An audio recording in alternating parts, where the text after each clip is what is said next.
당 예결위 의원이죠. 더불어민주당 박홍근 의원부터 연결합니다. 박 의원 안녕하세요. 네, 안녕하십니까. 네, 그 유류세 인하 등으로 4조 원 세수 결손 그 정부가 빨리 대책을 먼저 가져와라. 이것 때문에 사흘을 파행했던 거 아닙니까? 사흘은 아니고요. 지금 이제 이틀째 저희가 심사가 좀 중단됐었습니다. 예, 그건 어떻게 처리하기로 합의했습니까? 예, 이제 오늘 오후부터 고용노동부 심사 중에 있고요. 예, 오후에 그 3당의 예결위 간사들이 모여서 이제 이 소위가 1차적인 심사, 이걸 저희는 이제 1회독이라고 합니다. 예, 그래서 정부처의 이제 1차적인 심사를 마치고 소소위를 구성하게 되면 예, 그때까지 정부가 이 국회와 국민들에게 부담을 주지 않는 방향에서 그 대책을 보고하기로 해서 예. 그래서 지금 오늘 다시 심사가 재개된 것입니다. 소소위라는 것도 뭡니까? 이제 국회 예결 특위가 있지 않습니까? 그렇죠. 여기가 이제 효율적인 그 예산 심사를 위해서 여야 의원들로 구성된 소위원회를 예산안 조정 소위원회를 가동합니다. 이게 이제 소위 개수조정 소위라고 일컬어지는데요. 예, 예. 여기에서 이제 심사를 하다가 너무 이제 쟁점이 많거나 또 그 보류가 되어 있거나 예. 이런 것들을 다 이제 시간 안에 기한 안에 이제 심사를 마치지 못할 경우에는 예. 여야 간사로 구성된 소소위를 구성해서 거기에서 좀 더 빠르게 심사하는 전례 관례가 있었습니다. 그 부분을 이제 소소위라고 합니다. 예결특위의 회의 내용은 전부 속기록에 남죠.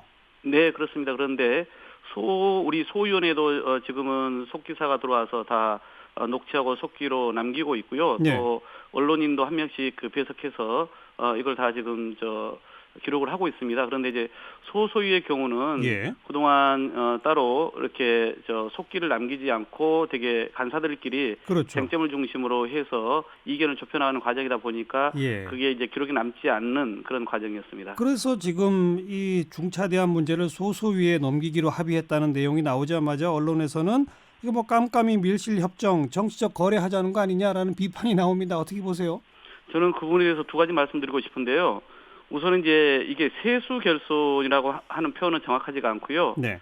이제 내년도 예산안을 정부가 편성하면서 세입 예산이 있고 또 세출 예산이 있지 않습니까? 그렇죠. 그러니까 세입 예산에 변동이 생긴 겁니다. 그게 이제 그렇죠. 예, 우리 국민들에게 예. 유류세로 혜택을 돌려주는 거고, 그다음에 지방 재정 분권 때문에 지방 정부로 이제 이전을 해주는 그런 이제 사조가 생겼다는 거거든요. 예. 그래서 세입 변동이라는 말이 정확히 맞는 것이고요. 예.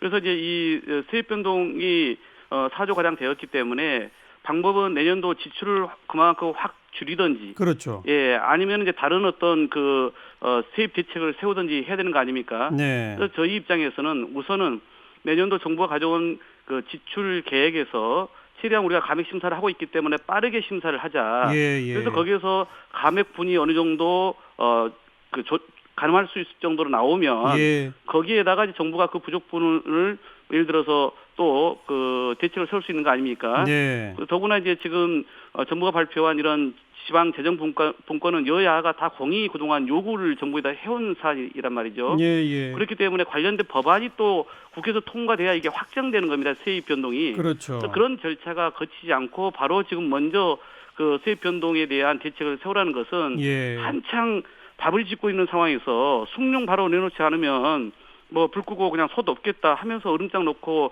한 이틀을 그냥 보냈다, 저는 그렇게 보는 거거든요. 그 얘기는 이해가 되는데. 그러니까 일의 순서와 절차가 있다는 것이죠. 그리고 이제 말씀하신 것처럼 이후에 이제 정부로서는 이 1차 우리가 감액 심사를 하고 나면 그 규모가 어느 정도 예. 이제 예측이 되기 때문에 예. 그걸 가지고 부족분을 어떤 방향으로 해보겠다는 것을 이제 여야 원내대표 그리고 또 예결위 간사들한테 보고를 하겠다는 네. 것입니다. 그러니까 그 보고를 받고 최종 결정은 소소위에서 한다는 거 아니겠습니까? 그러니까 그 소소위가 지금 가동되는 상황은 지금 11월 30일까지가 법이 정한 우리 예산안 조정 소위의 활동 기한입니다. 그렇죠. 그러니까 11월 30일부터는 이제 어떤 그 법적 권한 없이 활동을 심사를 하게 되는 거 아니겠어요? 예. 그러니까 이제 그동안 국회가 이 법정 시한을 저희는 계속 지키자고 해서 중간에 이런 파행을 하지 말고 계속 심사는 심사대로 하면서 그런 대책을 세우자고 이야기를 한 것인데 예. 야당들이 이제 시간을 좀 이틀 동안이나 지금 파행으로 그냥 허비한 거 아닙니까? 예. 그러니까 이제 결국은 이로 인해서 시간이 결국은 법정 시한을 지키지 못할 상황이 지금 거의 확실시 되는 것이고요. 그렇죠. 그러니까 결국은 이제 11월 30일부터 법정 시한에 의한 예결이 그 우리 소위 활동은 이제 종료되기 때문에 예. 그 이후에는 이제 예년에도 보통은 이제 여야 예결위 간사가 또는 3당의 원내대표들의 어떤 그런 정치적 합의하에 예. 간사들이 이제 기재부하고 남은 예산 심사를 해오는 과정을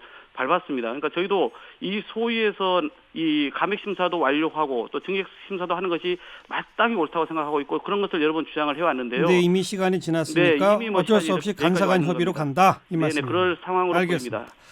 야당은 지금 일자리 예산하고 남북 교류 사업 예산 이 두 가지를 제일 많이 지금 감액 주장하고 있는 거 맞습니까? 네, 지금도 막 고용노동부 심사하다가 잠깐 나왔는데요. 네. 예, 일자리 예산 관련해서 대폭 삭감을 계속 주장을 하고 있고요. 예. 또 남북 이 교류협력 사업과 관련된 예산도 너무 치열한 논쟁이 진행되어서 예. 이걸 계속 이제 보류로 넘기고 있는 그런 상황이 반복되고 있습니다. 야당의 이런 대폭 삭감 주장 더불어민주당은 어떻게 대응하실 건지요?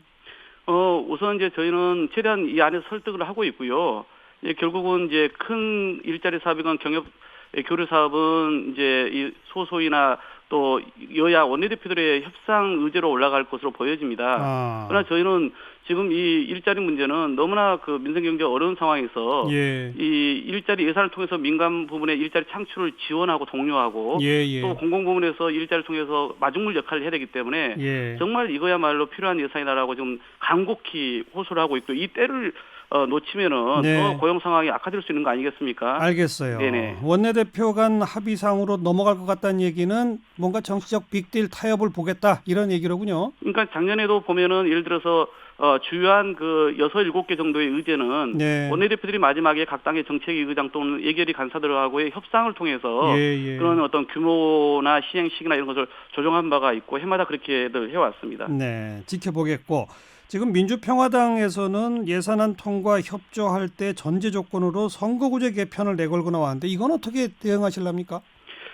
글쎄 이제 국민의 삶을 결정하는 예산이 이런 어떤 정치적인 그 유불리와 관련된 선거 제도의 협상용 카드가 돼서는 안 된다 생각합니다. 아하. 그래서 내년도 예산안이 통과 못한다면 결국은 국가적으로 아주 심각한 문제가 발생하는 거 아니겠습니까? 예. 그래서 저는 이 예산안을 가지고 야당이 그런 볼모로 잡지는 않을 것이다. 이렇게 저는 기대를 하고 있고요. 예. 국민들도 마찬가지로 예산안을 볼모로 선거법을 붙잡아 놓는다면 선거법을 볼모로 이제 예산을 붙잡아 놓는다면 거기서 과연 동의를 하시겠습니까? 네. 예산과 선거구제 개편은 완전 별개 문제다. 네, 그렇습니다. 여기까지 들을게요. 고맙습니다. 네, 감사합니다. 더불어민주당 박홍근 의원이었고